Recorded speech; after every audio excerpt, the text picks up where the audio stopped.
Bien, hermanos, buenos días nuevamente. Es un gusto verlos nuevamente y verlos ahora mejor. No porque tenga unos ojos más grandes el día de hoy, sino porque tenemos, si se han dado cuenta, mejor iluminación.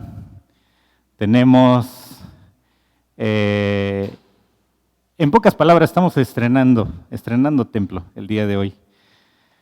Se hicieron algunas remodelaciones, principalmente allá arriba, en los salones. Y aquí, pues si ven algo diferente, es que se hizo limpieza profunda el día de ayer. Y bueno, adivinen a quién le tocó el aseo el día de ayer. A todos, a toda la iglesia. Me tocaba a mí, pero toda la iglesia, todos los hermanos me apoyaron, me ayudaron. Y estamos, gracias a Dios, estrenando templo una vez más, reestrenando templo una vez más. Entonces, pues seamos bienvenidos todos. Seguimos el estudio de Hechos. La lectura en la que nos dirigió Willy, él abarcó desde el versículo 18, aunque la lectura que vimos en la pantalla era desde el 19, pero precisamente yo iba a tocar el versículo 18 a manera de dar continuidad, de dar contexto a lo que hemos estado viendo en estudios pasados. Y dice ahí el versículo 18, 11, 18 de Hechos: entonces oídas estas cosas, callaron y glorificaron a Dios, diciendo: de manera que también a los gentiles ha dado Dios arrepentimiento para vida. Y ahí nos quedamos en la vez pasada cuando nuestro hermano Mike terminaba con este texto, donde el comentario de la iglesia ahí en Jerusalén era: de manera que también Dios les dio el privilegio a los a los gentiles, de manera que también a los gentiles ha dado Dios arrepentimiento para vida.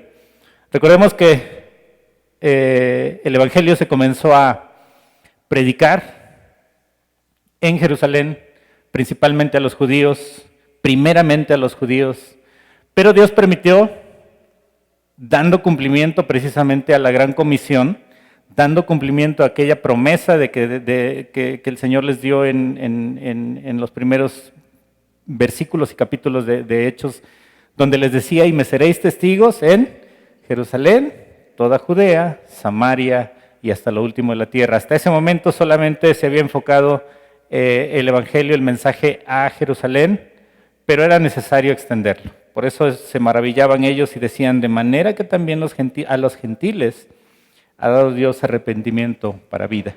Antes de continuar, quiero pedirles que inclinen su rostro y vamos a orar y pedir la dirección de Dios.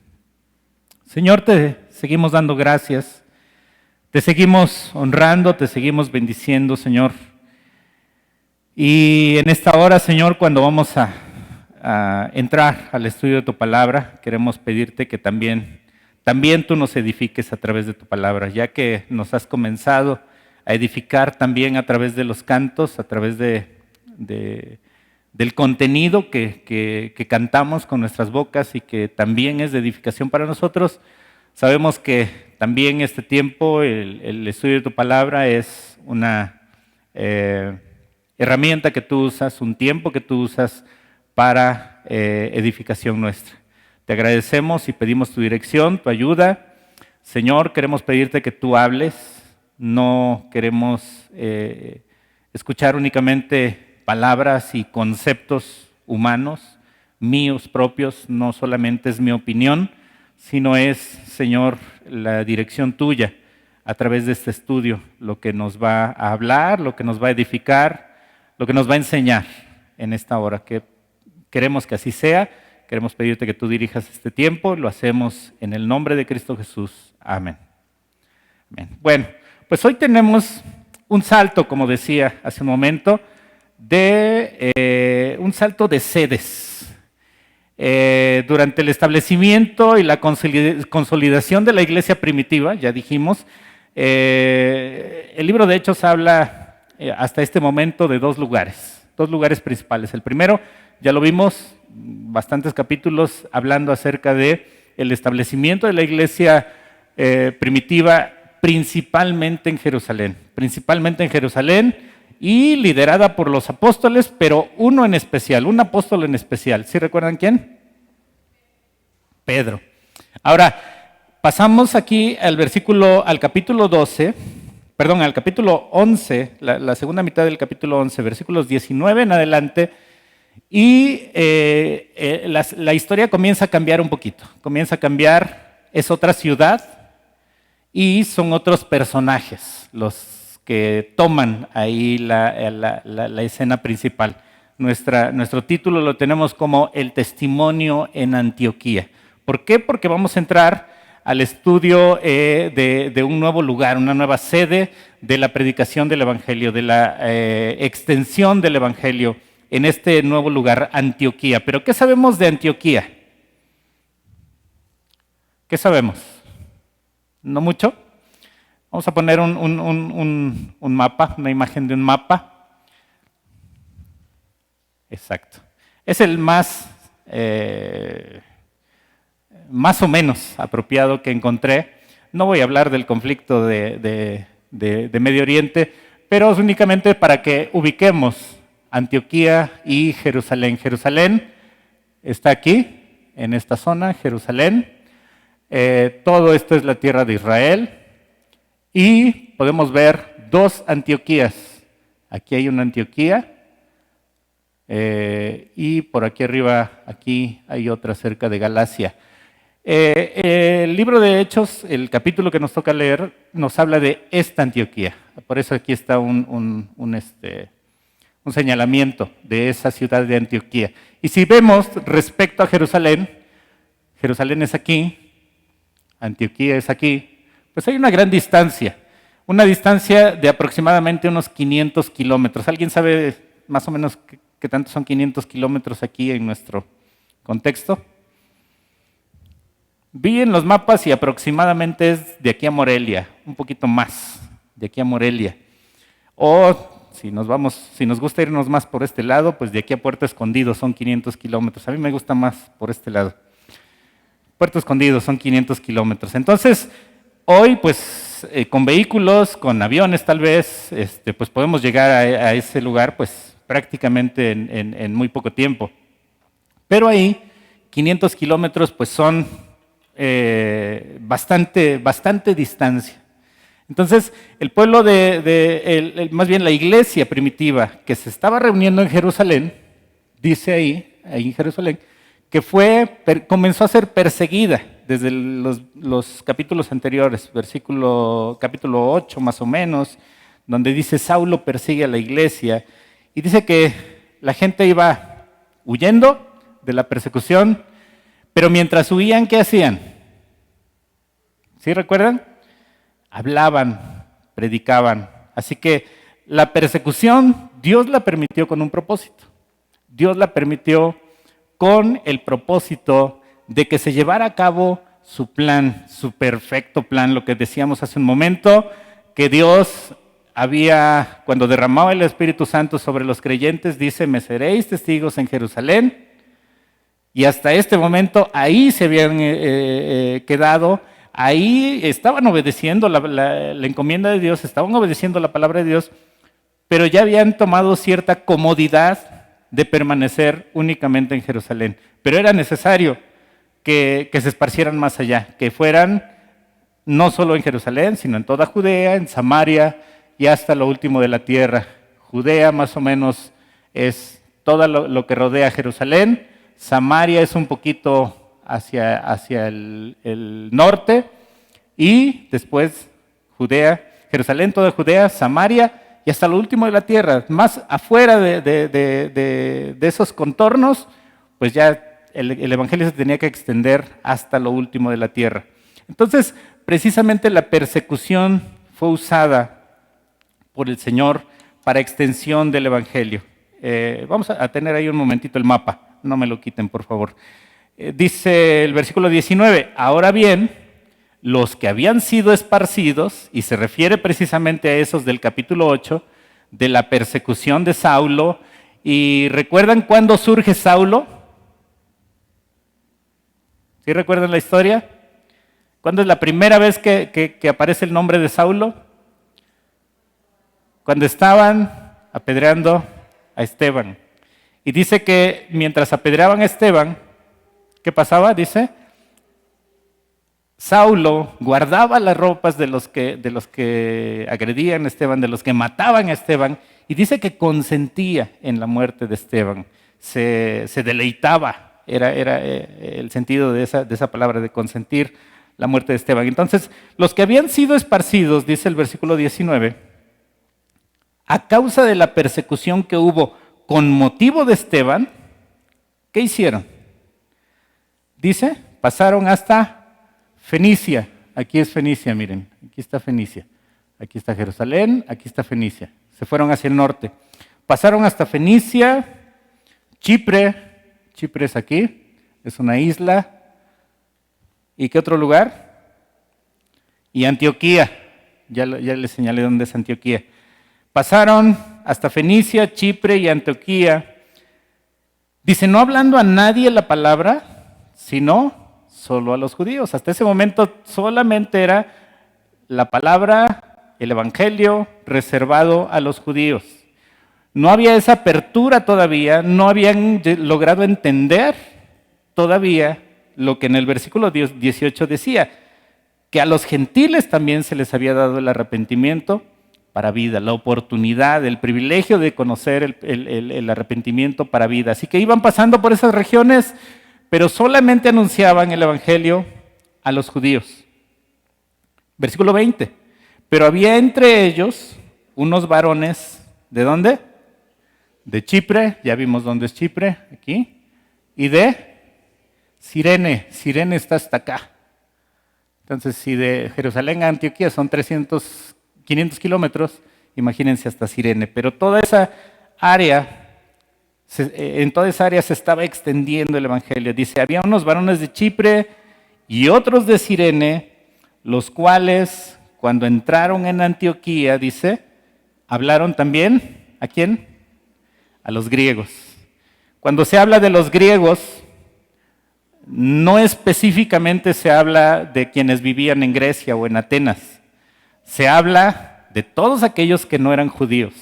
En ese momento, todos aquellos que no eran judíos se les mencionaba como griegos o gentiles. Entonces, algunos iban anunciando el evangelio, pero solo a los judíos, pero había otros que anunciaban el evangelio y que al ser extranjeros, pues también se encontraban con extranjeros y decían, bueno, pues ellos también tienen derecho a escuchar, ellos también tienen derecho a oír, ellos también necesitan la salvación de Dios, y entonces iban anunciando el evangelio ahí a esas personas. Entonces se comienza a configurar lo que es una nueva iglesia, una nueva sede que ahora es en Antioquía, y donde el evangelio es predicado ya no solamente a judíos, sino también a gentiles, a griegos, dice ahí. Entonces podemos ver aquí, comenzar a ver la primera de 4 características que vamos a ver de esta iglesia en Antioquía. La primera es que era una iglesia que evangeliza. Esa es una característica y de la cual tenemos que aprender. Es una iglesia que evangeliza. Los que llegaron a Antioquía, ya vimos, unos predicaban a judíos, otros predicaban a los gentiles. Pero aquí hay algo que debemos notar. ¿Quiénes eran los que predicaban? Según el texto que estamos viendo. ¿Sí lo notaron? Dice que había unos varones de Chipre y otros de Cirene, y otros, antes de eso, en el 19, dice, los que habían sido esparcidos a causa de la persecución, iban y ellos predicaban. ¿Pero quiénes eran? ¿Eran personas especiales? ¿Eran personas con algún cargo ya en la iglesia? ¿Eran personas ya conocidas? Como Bernabé, como Saulo, como Pedro, como personas así con cierto rango, con cierta fama. No, Eran las personas comunes y corrientes, los cristianos comunes y corrientes, por decirlo de alguna manera, ¿no? Eran los cristianos comunes, eran los cristianos que se reunían, los que iban y mientras eran perseguidos iban y predicaban el Evangelio. Quiere decir que el Evangelio no está limitado a ser predicado únicamente por personas especiales o por personas determinadas. No es únicamente que tenga que venir un evangelista famoso y elocuente y solamente él tenga la capacidad de poder comunicar el Evangelio. No es únicamente cuando se haga una campaña y únicamente cuando se haga un evento masivo y que tenga que venir forzosamente algún predicador famoso para que el Evangelio pueda ser predicado. La Biblia dice que eran los propios creyentes, los propios congregantes, los propios miembros de la iglesia los que iban y mientras caminaban anunciaban el Evangelio. Aparte, la otra circunstancia era que iban, pero iban de huida, iban perseguidos y sin embargo no tenían el miedo de decir, bueno, es que pues me están persiguiendo por ser cristiano, pues lo que debo hacer es evitar que la gente se dé cuenta que soy cristiano, entonces pues me voy a ir totalmente callado, me voy a ir totalmente en silencio y pasar por desapercibido. Y no hacían eso. Mientras iban predicando el Evangelio. Los judíos predicaban a los judíos, los gentiles predicaban también a los gentiles. Y se establece entonces ahí una nueva congregación, una nueva iglesia. Dice el versículo 21, después de decir que iban anunciando el Evangelio, el versículo 21 dice, y la mano del Señor, ¿qué pasaba con? Estaba con ellos. Y la mano del Señor estaba con ellos. ¿Qué nos da a entender esto? Cuando dice que la mano del Señor estaba con ellos. Que estaban respaldados, que estaban siendo ayudados.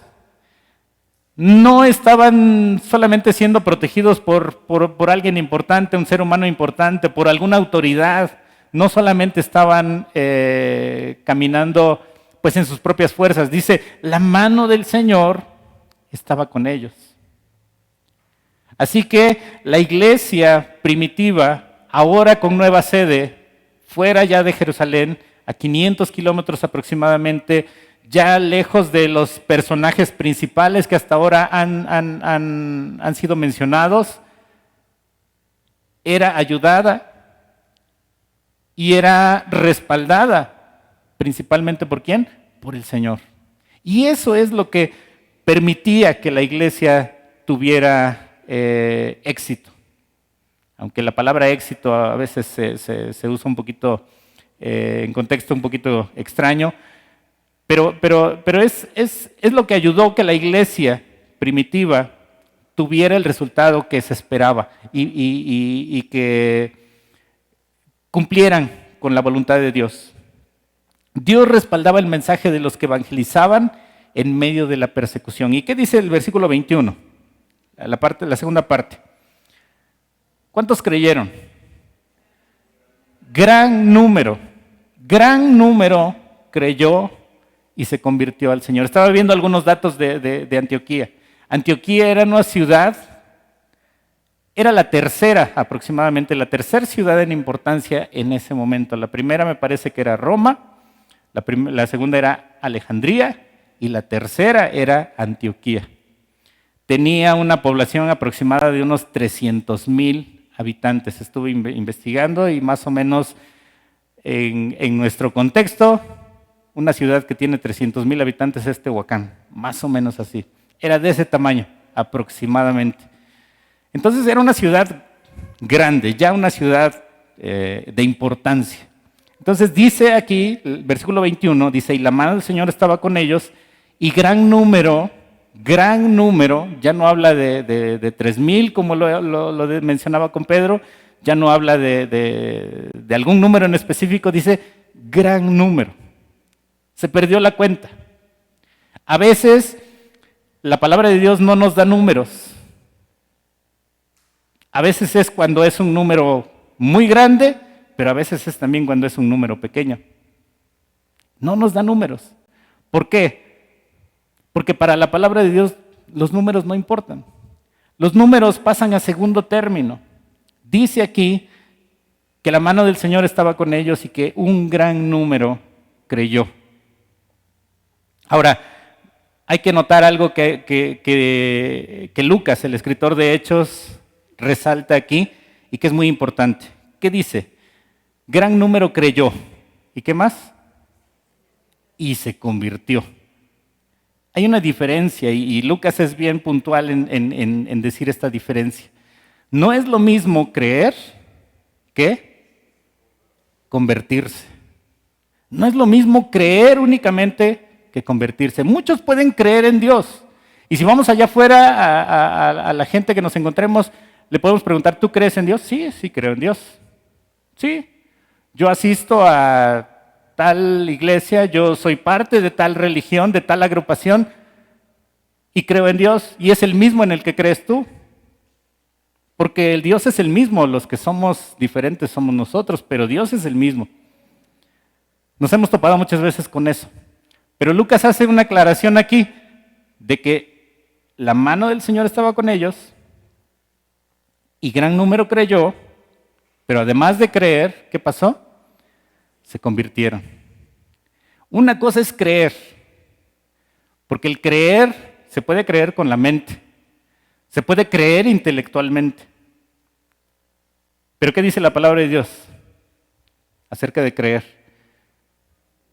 Que aún los demonios creen y tiemblan. Así que debemos tener cuidado cuando decimos que creemos en Dios y si nada más nos quedamos en eso, en creer en Dios, pero hasta ahí nada más, pues nos estamos poniendo tal vez al nivel de los demonios. Que los demonios creen y tiemblan porque saben cuál es su final. Pero a veces hasta peor nosotros porque nos conformamos con creer y decir que con eso ya es suficiente y ni siquiera temblamos. Dice la palabra de Dios, gran número de los que oyeron, gran número creyeron, pero también se convirtieron. ¿Recuerdan lo que dice Santiago? Que la fe sin obras es una fe muerta. ¿Qué quiere decir eso? Que yo puedo decir que creo en Dios, yo puedo decir que soy cristiano, yo puedo decir que pertenezco a una congregación, yo puedo decir que incluso tengo un puesto dentro de la iglesia, yo puedo decir que enseño a la iglesia, porque hay mucha gente que tiene esas actividades, pero es muy diferente a mostrar realmente esa creencia como algo que se puede llevar a la práctica. Entonces, una cosa es creer, pero otra cosa es convertirse al Señor. Gran número creyeron y se convirtieron. ¿A qué? ¿Al cristianismo? Dice aquí, se convirtieron al Señor. No solo se convirtieron a lo que predicaba Bernabé, a lo que predicaba Pablo, a lo que predicaba X personas. Se convirtieron al Señor. Entonces vemos aquí la primera característica. La primera característica de la iglesia en Antioquía es que es una iglesia que evangeliza. Y es una característica que tenemos que aprender. Como iglesia estamos en un contexto parecido a ellos. Hay gente incrédula a nuestro alrededor. Estamos en una ciudad, por lo menos Tecamachalco es una ciudad de mucha importancia, confluye aquí mucha gente de muchas regiones, de muchos pueblos, y es un lugar propicio, parecido a lo que era en su momento Antioquía, para poder predicar el Evangelio. Así que podemos entonces en eso querer imitar a la iglesia o querer parecernos a la iglesia de Antioquía y ser una iglesia que evangeliza. Pero ¿cómo sería nuestro evangelismo? Sería siempre respaldado por el Señor. Que Dios respalde siempre nuestro mensaje para que las cosas puedan caminar como es su voluntad. Vemos una segunda característica en los versículos que siguen. Dice el versículo 22, llegó la noticia de estas cosas a oídos de la iglesia que estaba en Jerusalén. Todo esto que estaba pasando en Antioquía se supo allá en Jerusalén, a 500 kilómetros. Llegó a oídos de la iglesia que estaba en Jerusalén. ¿Y qué hicieron los de Jerusalén? Se pusieron en acción. Los de Jerusalén dijeron, ah, caray, ya está dando resultado allá el mensaje del evangelio. Ya se está extendiendo, ya no es nada más acá. Vamos a hacer algo por ellos. Se pusieron en acción. ¿Qué hicieron? Enviaron, dice, a Bernabé. Ya hemos oído hablar de Bernabé en versículos anteriores, capítulos anteriores. Bernabé, enviaron a Bernabé que fuese, ¿hasta dónde? Hasta Antioquía. Lo enviaron de misionero. Dice, hablando de Bernabé, cuando llegó y vio la gracia de Dios, ¿qué hizo? Se regocijó y exhortó a todos a que con propósito de corazón permaneciesen fieles al Señor. Vemos aquí otra de las características de la iglesia en Antioquía. Era una iglesia que pastoreaba. Era una iglesia que se preocupaba por las necesidades de los demás. Dice que la noticia de las conversiones, de los agregados a la nueva iglesia, a la iglesia naciente, esa noticia llegó hasta Jerusalén, pero no se quedaron con los brazos cruzados. No dijeron, ay, bueno, pues no lo vieron como una competencia, no lo vieron como algo que decían, bueno, pues es que nosotros le vamos a demostrar que aquí la iglesia en Jerusalén es la mejor. Porque a veces sucede eso. Sucede que sabemos de alguna otra iglesia, sucede que sabemos de algún otro grupo de creyentes y decimos, pues quién sabe qué doctrina les están enseñando. Pero aquí nosotros somos los de la sana doctrina. Aquí nosotros somos los buenos. Y creo que no podemos mezclarnos con ellos, no vamos a tener contacto con ellos. Aquí no pasó eso. Aquí lo que contaba era que el mensaje del evangelio era el mismo que se estaba predicando y hubo una preocupación en los hermanos de Jerusalén. Y tal vez si les preocupaba la enseñanza que tenían allá en Antioquía, pues no solamente dijeron, bueno, pues allá ellos y su enseñanza. Dijeron, pues vamos a hacer algo. ¿Qué vamos a hacer? Enviaron a Bernabé. ¿Recordamos a Bernabé? ¿Alguien recuerda el significado del nombre de Bernabé? Hijo de consolación. Bernabé, hijo de consolación. Y veíamos la vez pasada que precisamente se le daba esa parte. El ser un consolador de los hermanos. El ser una persona que no solamente consolaba, sino que también animaba. No solamente se quedaba en las palabras, no solamente se quedaba en las intenciones, sino que en la ocasión anterior que supimos de Bernabé, ¿qué hizo? ¿Sí recuerdan? Donó parte de sus posesiones para la iglesia.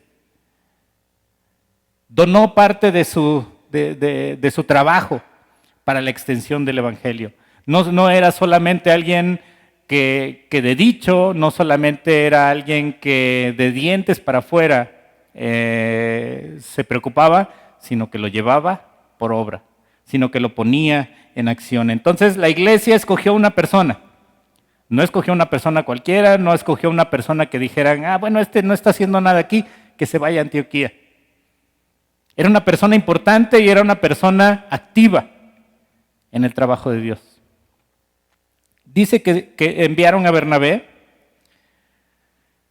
La iglesia en Jerusalén se preocupó, enviaron a Bernabé hasta Antioquía y dice, cuando llegó, ¿qué hizo? Vio, ¿qué cosa? La gracia de Dios. Tenía los sentidos bien ejercitados para poder darse cuenta cuándo era una obra de Dios y cuándo no. Porque dice que llegó y vio. ¿Qué vio? La gracia de Dios, la obra de Dios. Llegó y se dio cuenta, esto no hay duda, esto es una obra de Dios. No hay duda, no hay pierde. Dios está también respaldando esto. Estamos equivocados los que podemos pensar que el Evangelio solamente se limita a unas pocas personas. Decía Bernabé, se dio cuenta entonces porque llegó y vio que lo que se estaba gestando ahí en Antioquía era obra de Dios, era un trabajo de Dios. Se dio cuenta de ello y ¿qué más hizo? Se regocijó. Debemos también nosotros regocijarnos cuando vemos a otros hermanos obedeciendo al Señor.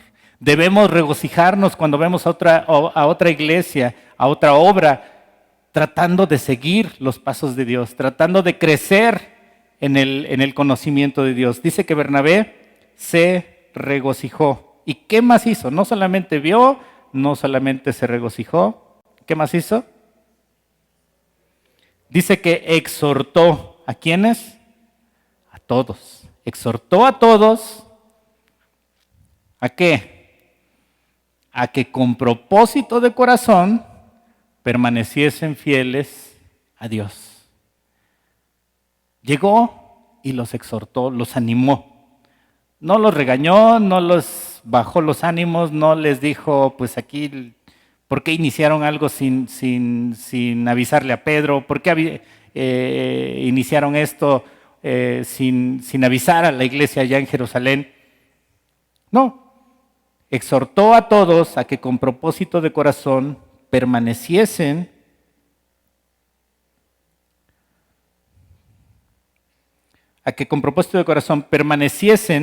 fieles. ¿A quién? Al Señor. Otra vez, los que creyeron fueron agregados al Señor y los exhortados, ¿qué les exhortaron? ¿A permanecer fieles a la iglesia? No, principalmente permanecer fieles al Señor, aquel en quien habían creído, permanecer fieles al Señor. Y si permanecían fieles al Señor, iban a permanecer fieles a la iglesia, iban a permanecer fieles a los hermanos, iban a permanecer fieles en la obra de Dios. Entonces, el resultado fue el resultado de que la iglesia de Jerusalén enviara a Bernabé fue que Bernabé sirvió para consolar y para animar a los hermanos que estaban surgiendo en esa nueva iglesia. Sin duda había persecución, la había. ¿Ustedes creen que ahí en Antioquía, por estar lejos de Jerusalén, ya estaban exentos de problemas? No. Como en todas las iglesias, la iglesia de Antioquía también tenía problemas, también tenía dificultades. También había cristianos que se entristecían tal vez. También había cristianos que a lo mejor si alguien pasaba y no los saludaba de los hermanos, pues se desanimaban y decían, yo para la otra ya no vengo. También había dificultades que sorteaban. Había personas que tenían problemas en sus matrimonios.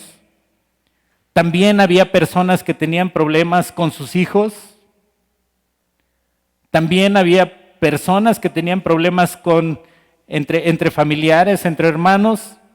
Y todos ellos, siendo de la iglesia naciente, pues tenían que ser pastoreados, tenían que ser consolados.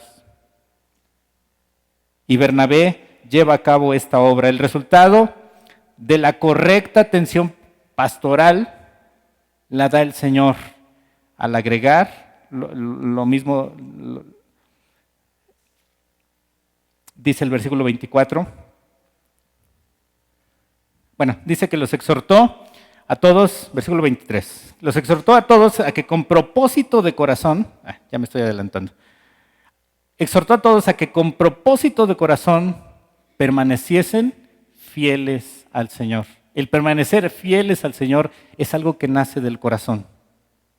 El permanecer fieles a Dios, el permanecer firmes en el Señor, en el camino de Dios, no es algo que yo pueda hacer por mis propias fuerzas o cualquiera de nosotros podamos hacer por nuestro propio mérito. Es algo que tiene que surgir desde nuestro corazón. ¿Y quién hace la obra en nuestro corazón? Dios mismo. Dios es el que pone el querer como el hacer por su buena voluntad. A nadie podemos obligar a decir, tienes que caminar en el camino del Señor. ¿Por qué? Porque eso es lo mejor, porque yo te lo exijo, porque yo te lo ordeno. A veces, tristemente, cometemos el error de hacer eso con nuestros hijos y de decir, tienes que obedecer y tienes que comportarte y tienes que hacerlo de esta manera. Pero tristemente a veces lo hacen únicamente por presión, por obedecernos, y no lo hacen de corazón. Bernabé les decía, les exhortaba a que con propósito, desde su corazón, ¿qué hicieran? Permaneciesen fieles al Señor. ¿Qué nos toca hacer a nosotros entonces? ¿Ya no exhortar a nadie, ya no animar a nadie? Sí, nos toca animarlos, nos toca decirles, exhortarles a nuestros hermanos, a nuestros familiares, a nuestros hijos. Pero Dios es el que va a poner el querer como el hacer, por su buena voluntad.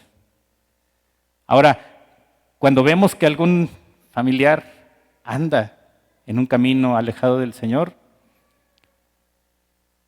lo que nos toca a nosotros, la responsabilidad que tenemos nosotros es de animarlo, exhortarlo, pero si esa persona sigue en desobediencia a Dios, esa persona va a sufrir las consecuencias. Esa persona va a permanecer alejada de Dios y va a tener esas consecuencias de no permanecer fieles al Señor. Nuestro deber es animar, exhortar, así como lo hizo Bernabé, exhortar a que con propósito de corazón permanezcan fieles en el camino del Señor. Ahora, vemos aquí algunas características.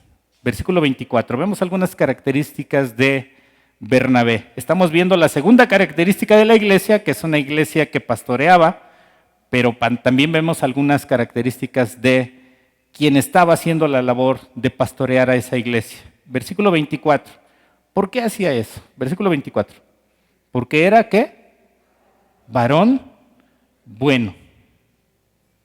Ahora, imagínense que la iglesia, que la palabra de Dios se refiera a una persona con esa característica. Hacía eso Bernabé porque era varón bueno. Imagínense que eso digan de alguno de nosotros. Pongámosle nuestro nombre ahí. Es varón bueno. ¿Por qué puede ser uno mencionado a una persona como una persona buena? Si dice la palabra de Dios que no hay bueno, que no hay justo, ni siquiera uno, ¿cómo es que dice de Bernabé que era varón bueno? ¿Por qué se dice de Bernabé que era varón bueno? Porque era varón bueno, ¿qué más? Lleno del Espíritu Santo y de fe. Hay dos cosas que hacen que Bernabé sea llamado como un varón bueno. Y esas dos cosas son externas a él mismo. No son cosas propias, no son características propias, no son cualidades propias. Dice que era varón lleno del Espíritu Santo y eso le hacía ser bueno. Así que la Biblia no se contradice entonces. Cuando dice que no hay justo ni aun uno, no hay nadie bueno, quiere decir que no hay nadie bueno para ganar la salvación delante de Dios, para ganar la aceptación delante de Dios. No hay nadie bueno que sea capaz de ello.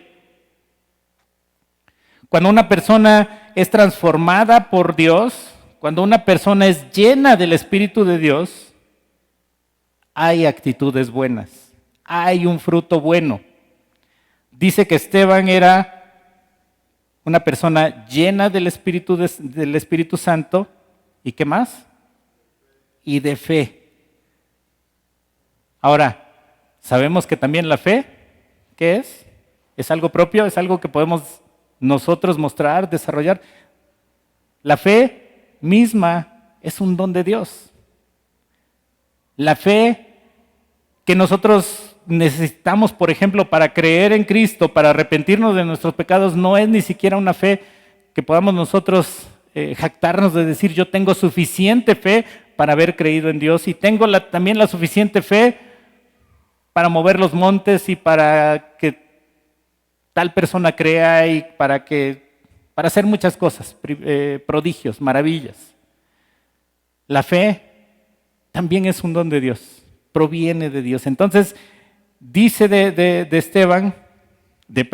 Bernabé, que era un varón bueno, pero por esas dos características. Era un varón lleno del Espíritu Santo y también de fe. Ahora, esto trajo un fruto. Y nuevamente dice el versículo 24 al final, y una gran multitud, ¿qué? Otra vez. Y una gran multitud fue agregada al Señor. Y otra vez, notando ahí las palabras. No dice que una gran multitud se agregó.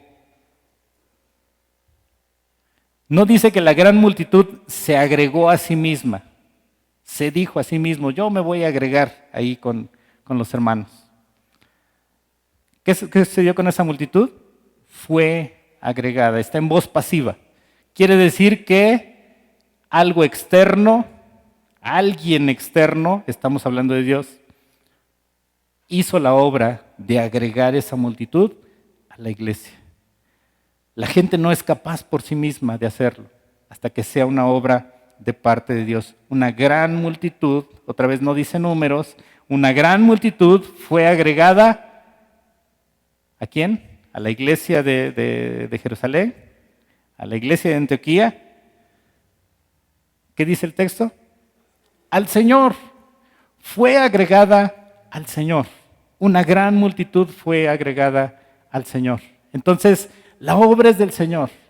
Aunque haya una iglesia local en Jerusalén, aunque haya una iglesia local en Antioquía y aunque haya una iglesia local en Tecamachalco, en Ebenezer, los que son agregados por Dios, pero son agregados a su cuerpo, al Señor, a Él mismo. Se dice que nosotros somos miembros del cuerpo de Cristo. Aunque pertenecemos a una iglesia local, somos miembros del cuerpo de Cristo y somos agregados al Señor. Ahora, vemos aquí entonces ya dos características de la iglesia. Era una iglesia que evangelizaba, era una iglesia que pastoreaba, pero no solamente se quedó ahí. Versículo 25. Dice, después fue Bernabé a Tarso para buscar ¿a quién? A Saulo, y hallándole le trajo a Antioquía. Ya habíamos oído hablar de Saulo, ya hemos escuchado ahí de las vivencias de su conversión y todo lo que Dios tuvo que tratar con Saulo. Y dice que Bernabé, ya estando establecido en Antioquía, vio que había fruto de parte del Señor en la iglesia en Antioquía, y él sintió su incapacidad. Él sintió que la iglesia estaba creciendo, que la iglesia necesitaba trabajo, que la iglesia necesitaba actividad, necesitaba acción, y él dijo, yo solo no voy a poder. Aunque era un varón bueno, aunque era un varón lleno del Espíritu Santo y lleno de fe, ¿qué dijo? Yo solo no puedo. Yo solo soy incapaz de poder hacerlo. Yo tengo ciertos dones y los voy a poner en acción. Y los principales dones de Bernabé era la consolación, la exhortación, pero tal vez él se daba cuenta que había áreas de la iglesia que también necesitaban ser cubiertas y dice, tengo que buscar apoyo, tengo que buscar ayuda. Fue Bernabé a Tarso para buscar a Saulo y hallándole, lo trajo a Antioquía. Hallándole, lo trajo a Antioquía. ¿Qué hicieron? Se congregaron allí todo un año con la iglesia. ¿Y qué más hicieron? Y enseñaron a mucha gente y a los discípulos. Y enseñaron a mucha gente. Vemos aquí entonces la tercera característica de la iglesia en Antioquía. Era una iglesia, primero, que evangelizaba, segundo, que pastoreaba, pero que también enseñaba. Era una iglesia que enseñaba la doctrina de Dios. Era una iglesia que tenía como algo importante el que la iglesia estuviera bien fundamentada, que los hermanos estuvieran bien conscientes de qué es lo que creían.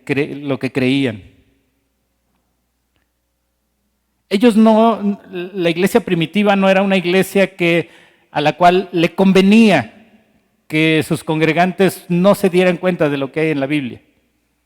¿Por qué? Porque al rato me van a cuestionar y al rato me van a dejar. No, al contrario.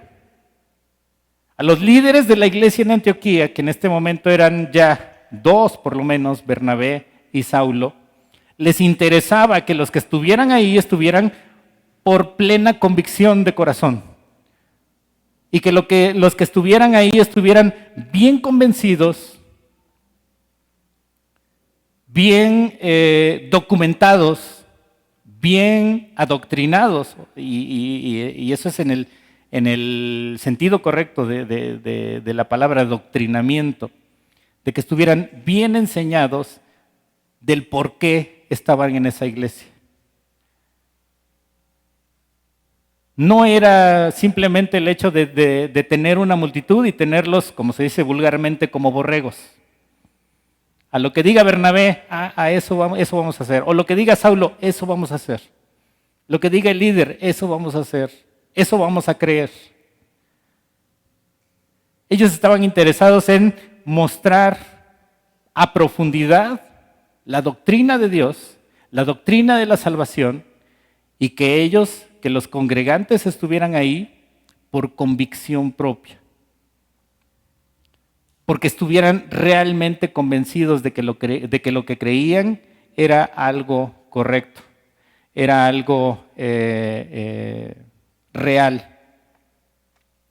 El siguiente paso entonces, lo que vemos ahí en el versículo 26, era establecer en la iglesia un método de crecimiento doctrinal para tener una iglesia nutrida, para tener una iglesia fuerte, una iglesia fortalecida, una iglesia edificada.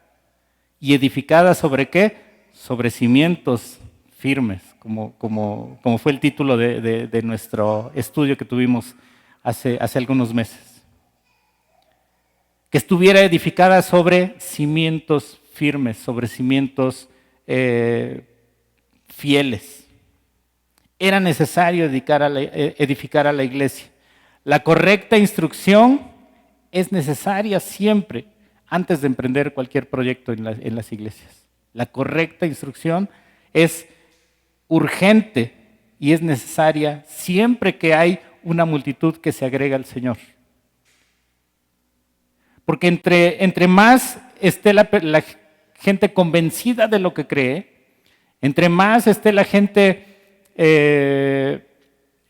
documentada de qué es lo que hacemos aquí, más firme va a permanecer en el camino del Señor. Dice la palabra de Dios que debemos estar, a través de Pedro, no recuerdo exactamente la cita, pero dice que debemos estar siempre preparados para presentar defensa de nuestra fe delante de aquel que nos demande razón de la fe que hay en nosotros. Debemos estar siempre preparados. ¿Y cómo se da eso?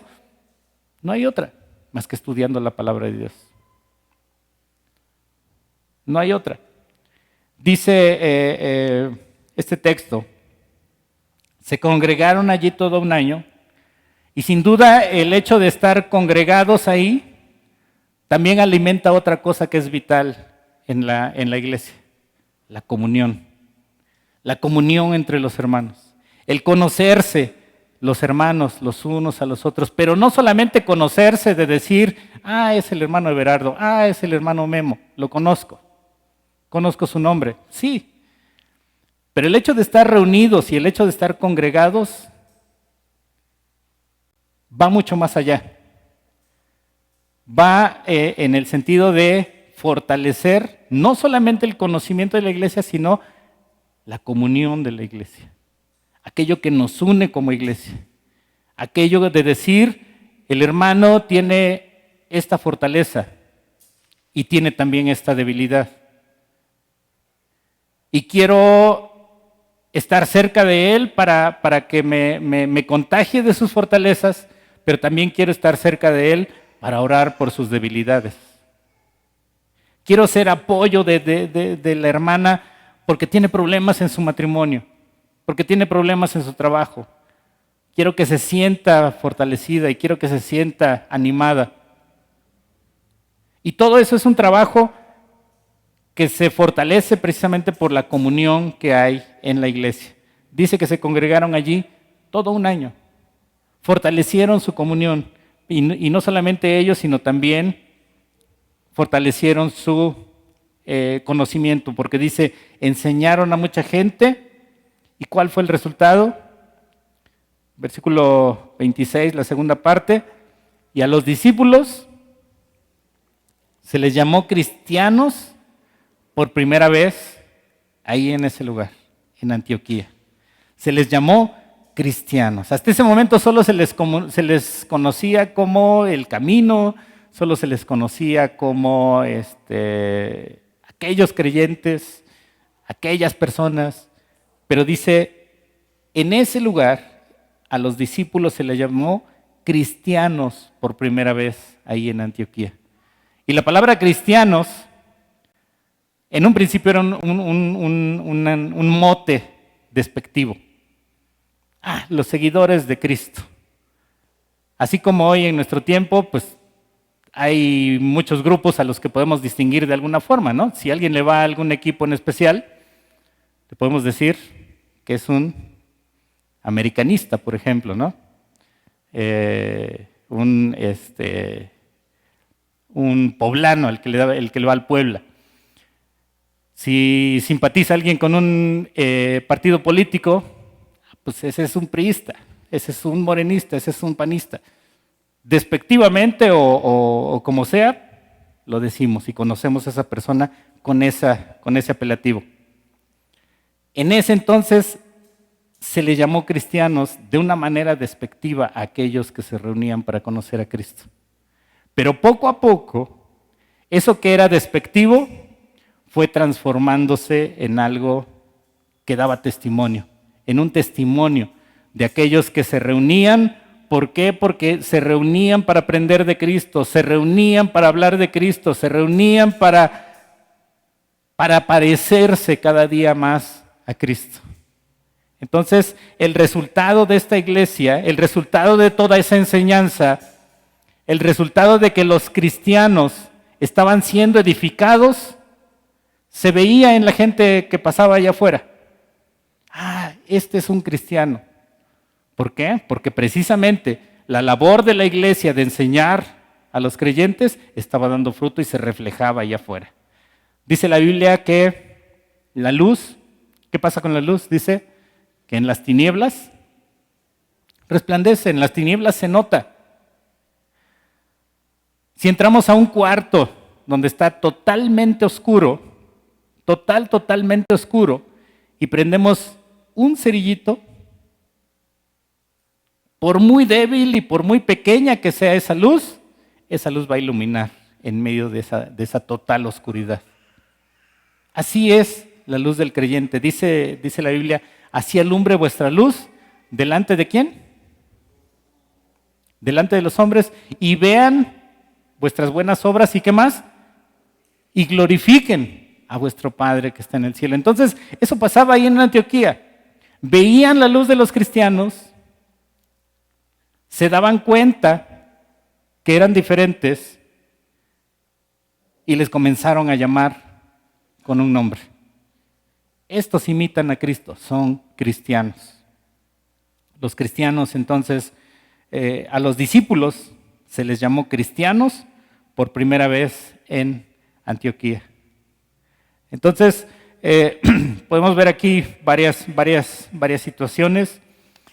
Hasta este momento aproximadamente vamos únicamente viendo la historia de Bernabé.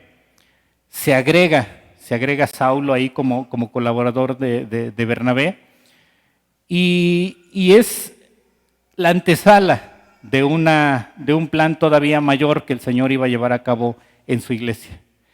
Y vemos cómo el Señor tiene su tiempo para cada persona, tiene su momento para cada persona, y Dios va preparando, Dios va llevando a cada persona para cumplir sus propósitos. Vemos aquí entonces que se habla de Bernabé y Saulo. Bernabé y Saulo. Como principal estaba Bernabé, que era el que invitó a Saulo a la iglesia de Antioquía. Más adelante vamos a poder verlo de otra forma. Dice que más adelante se habla ya no de Bernabé y Saulo, sino de Pablo y Bernabé. Invirtiendo las cosas, pero el trabajo era el mismo. Entonces vemos aquí a una iglesia. La tercera característica es una iglesia que enseña y que también se establece en los planes del Señor. Y por último, el último punto es que vemos a una iglesia con otra característica. Versículos 27 en adelante. En aquellos días, unos profetas descendieron de Jerusalén a Antioquía, y levantándose uno de ellos, llamado Agabo, daba a entender por el Espíritu que vendría una gran hambre en toda la tierra habitada, la cual sucedió en tiempo de Claudio.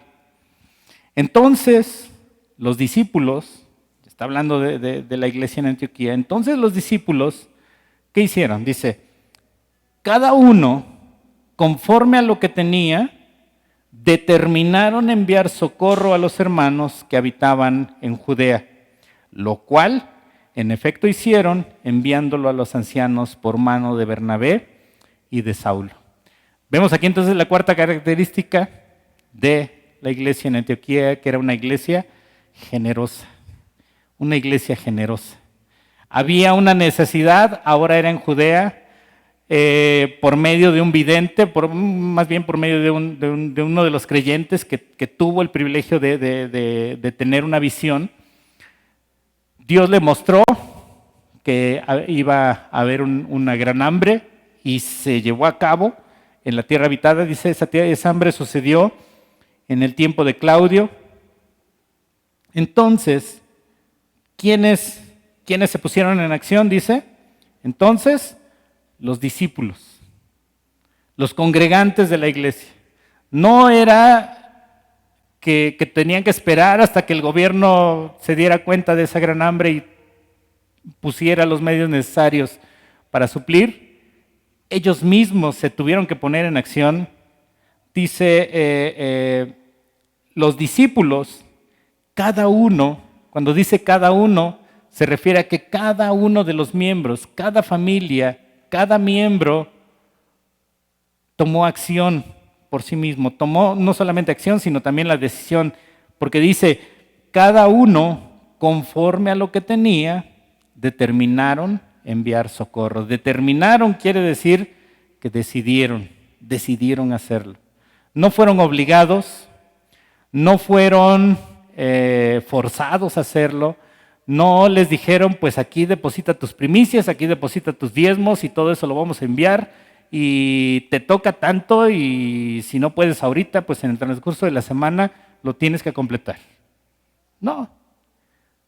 Decidieron ellos mismos, lo determinaron y cada uno participó. ¿De qué manera? Conforme a lo que tenía.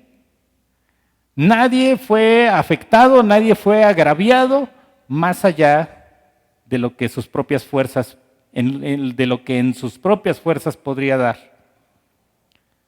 Nadie fue forzado de alguna manera. Entonces los discípulos, cada uno conforme a lo que tenía, determinaron enviar socorro. ¿A quién? ¿A quién era enviada esa ayuda? A los hermanos. A los hermanos que estaban pasando por esta dificultad, a los hermanos que habitaban en Judea. Dice la Biblia que hagamos el bien a todos. ¿Pero qué? ¿Qué especifica ahí?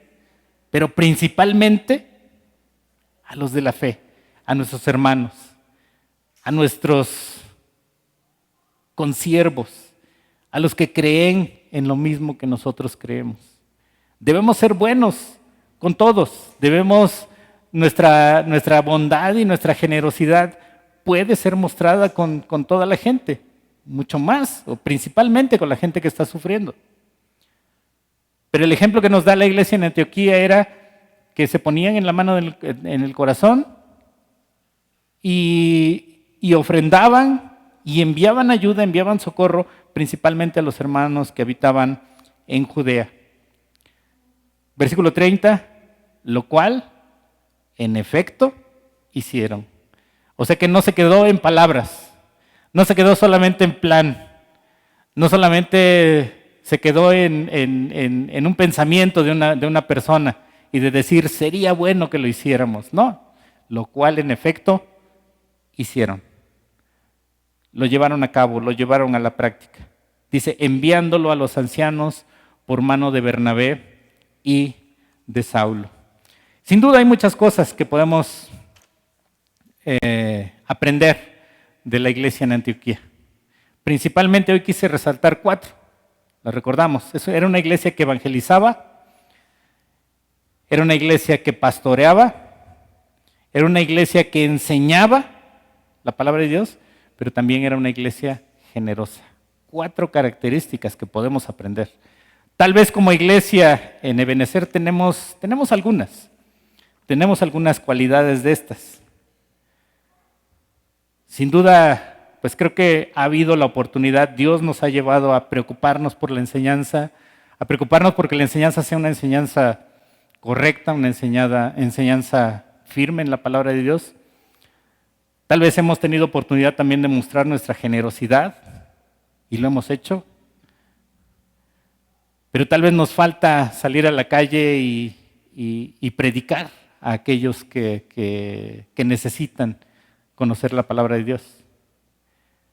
Y no necesitamos ser muy elocuentes para poder hacerlo. Simplemente es tener la disposición y el amor por las almas para que podamos hacerlo, para que podamos transmitir el mensaje a aquellos que lo necesitan.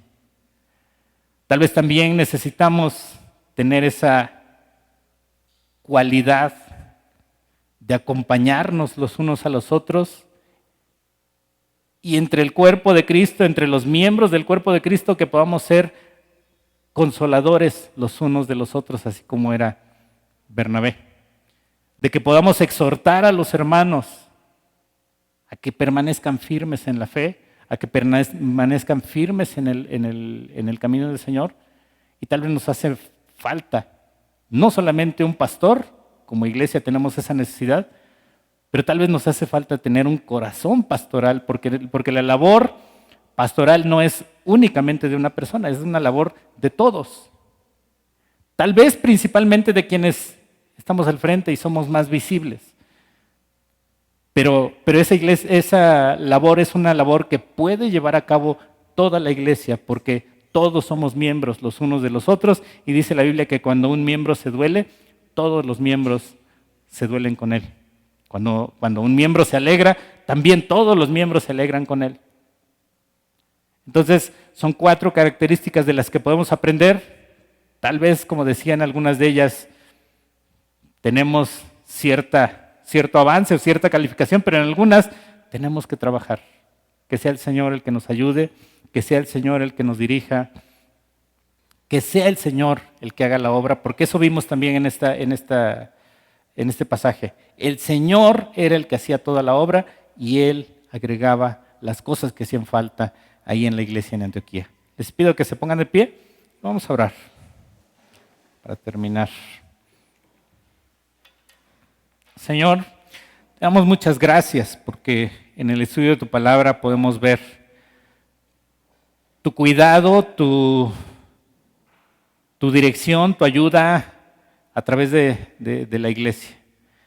Gracias, Señor, porque estos hechos históricos los podemos tener también como hechos ejemplares para nosotros. Te agradecemos por aquellos hermanos que tú usaste allá en la iglesia primitiva, cuando tu iglesia iniciaba. pero que también, Señor, hoy después de 2000 años, podemos tomar ese ejemplo y podemos aprender de ello para nuestra práctica diaria. Queremos rogarte, Señor, que tú fijes en nuestra mente y fijes en nuestro corazón tu enseñanza y que podamos, Señor, llevarla a cabo. Que podamos glorificarte, Señor, a través de todas las cosas que hagamos.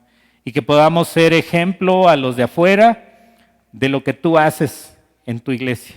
Señor, que podamos ser reconocidos ahí afuera, Señor, porque somos diferentes y porque somos hijos tuyos y podamos ser llamados también cristianos sin necesidad de que nosotros lo digamos y tal vez también sin necesidad de que al decirlo la gente pueda descalificarnos y pueda decir esa persona dice ser cristiano pero se comporta como los demás.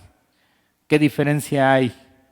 Señor, ayúdanos a que podamos mostrar esa diferencia en nuestra vida, en nuestra conducta y podamos mostrar a través de ello que te conocemos, que te amamos y que la gente pueda glorificarte al conocernos a nosotros. Te agradecemos, bendice a cada uno de los hermanos aquí presentes y que podamos, Señor, poner en práctica tu palabra, tu enseñanza.